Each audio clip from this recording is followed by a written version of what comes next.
Bonjour à tous et bienvenue dans ce nouvel épisode. Biomédicalement Vôtre, la juste prescription des examens biologiques, c'est le podcast qui aide les professionnels de santé à anticiper les risques et à cultiver les bonnes pratiques liées à la prescription des examens de biologie. Je suis Abla, biologiste médicale, et cette semaine, j'ai le plaisir de recevoir Marie-Magdeleine Coudet, biologiste spécialisée en oncosomatique au laboratoire Cerba. Bonjour Marie-Magdeleine. Bonjour Abla. Alors sans plus attendre, voici une question posée par Hélène, oncologue à Neuilly. Bonjour, je viens de recevoir un compte-rendu indiquant un échec d'analyse sur la biopsie de ma patiente atteinte d'un cancer du poumon. Que dois-je faire ? Est-ce que ça veut dire qu'elle ne pourra pas avoir de traitement personnalisé ?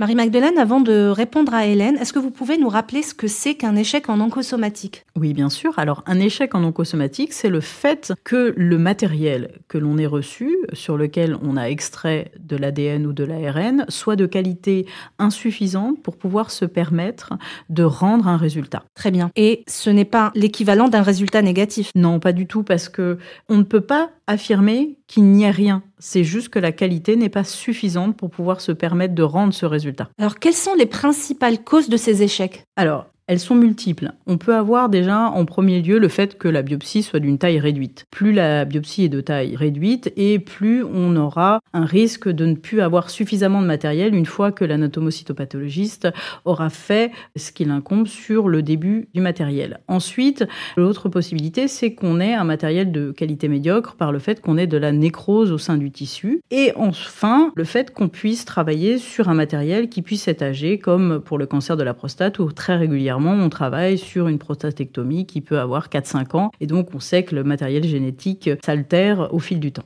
Cela ne veut pas dire que le prélèvement a été mal fait ? Pas du tout. Très bien. Et quelles sont les alternatives possibles ? Alors, en alternative possible, le première alternative, ça va être de voir avec l'anatomocytopathologiste s'il existe d'autres matériels qui auraient déjà été prélevés et sur lequel on pourrait travailler. Deuxième alternative, ça va être de voir s'il est possible de rebiopsier le ou la patiente.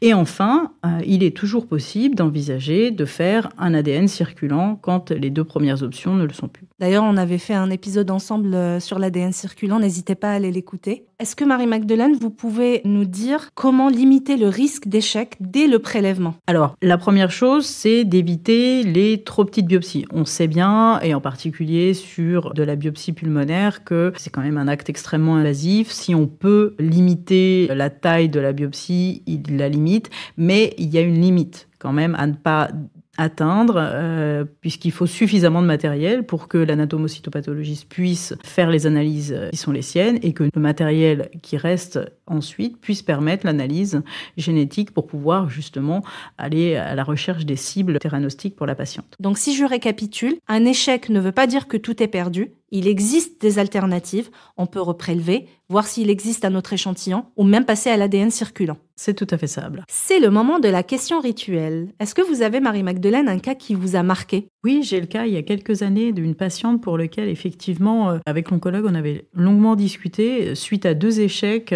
sur 2 biopsies différentes. Il m'a fait confiance et il a lancé un ADN circulant et on a pu retrouver pour cette patiente une mutation EGFR L858R et la patiente a été mise sous osimertinib et très clairement a très bien répondu. Très bien, très belle histoire. Ça illustre bien que tout n'est pas perdu, comme pour la patiente d'Hélène. Tout à fait, Abla. Eh bien, un grand merci Marie-Magdeleine d'avoir été là et d'avoir partagé votre expérience avec nous. C'est toujours un plaisir.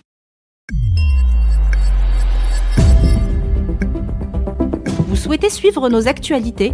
Inscrivez-vous à notre newsletter et abonnez-vous à notre podcast. N'hésitez pas à consulter les ressources mises à votre disposition dans la description de l'épisode.